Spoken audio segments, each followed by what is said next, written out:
आजची 12वी मोहीम किल्ले सिंधुदुर्ग जलदुर्ग किल्ला आहे ते किल्ल्यावर त्याची मोहीम आमची आता यशस्वीरित्या काम करत आहे। एक वेगळा आनंद वाटतो, किल्ल्यावर आल्यानंतरच एक वेगळा आनंद वाटतो।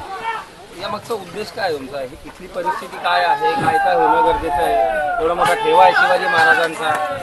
प्रत्येक किल्ल्यावर आज पाहिलं ना थोडी दुरावस्था झालेली आहे, एक उदासीनता पाहायला मिळत आहे आणि त्या शेवट आता किल्ल्यांकडे दुरावस्था झालेली पाहायला मिळत आहे। पण तरी आपण नुसत्या टीका टिप्पणी हे ते करण्यापेक्षा आपण पण स्वतः काम केलं पाहिजे, आपलं पण कर्तव्य आहे ना। आपण ज्या राजांच्या पदस्पर्शाने पुनीत झालेल्या भूमीमध्ये जन्माला आलो, त्या राजांच्या जो आपल्यासाठी ठेवा जतन करून ठेवलं एक किल्ले गड किल्ले हे ऊर्जा स्रोत आहे, प्रेरणा स्रोत आहे। हे किल्ले जर अभेद्य राहिले तरच हे ऊर्जा स्रोत प्रेरणा स्रोत टिकणार आहे। त्यामुळे आपण सुद्धा काहीतरी आपलं कर्तव्य म्हणून काम केलं पाहिजे।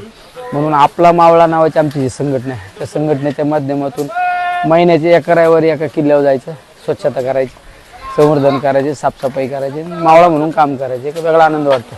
काय काय तुम्ही कामं करता या गडावरती? आता बघितलं ना, हे झाडं इथं किती बेकार अवस्था झाली, ते झाडं सगळे मोकळे केले, आळेबिळे केले, काही ठिकाणी स्वच्छता राखा फलक लावले जातात, काही ठिकाणी बाकडे ठेवले जातात बसायला, काही ठिकाणी ज्या ठिकाणी लाईटचा कुठला स्कोप नाही त्या ठिकाणी लाईट लावले जातात।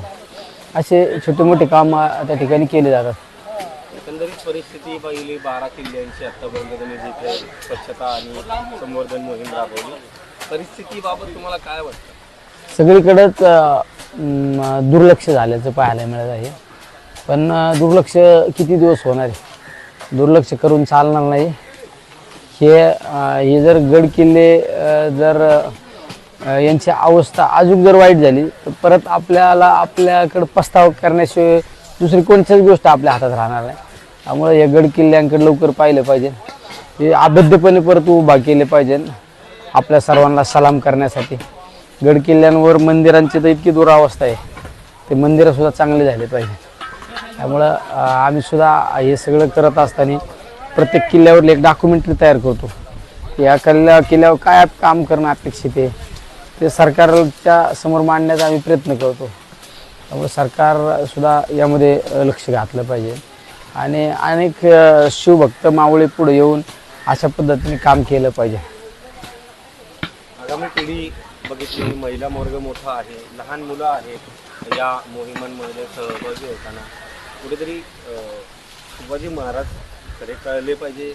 या सगळ्यात महत्त्वाचे छत्रपती शिवराय जर ह्या वयात जर कळले तर ती पिढी खऱ्या अर्थाने सुसंस्कारित पिढी घडल्याशिवाय राहणार नाही।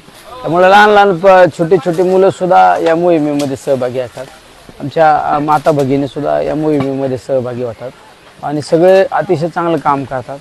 त्यामुळं फक्त काम करत नाही, जाताना राजांचे शिवरायांचे विचार घरापर्यंत घेऊन जाण्याचं काम करतात। असे जर विचार प्रत्येक घरापर्यंत गेले तर निश्चित समाजामध्ये बदल घडल्याशिवाय राहणार नाही।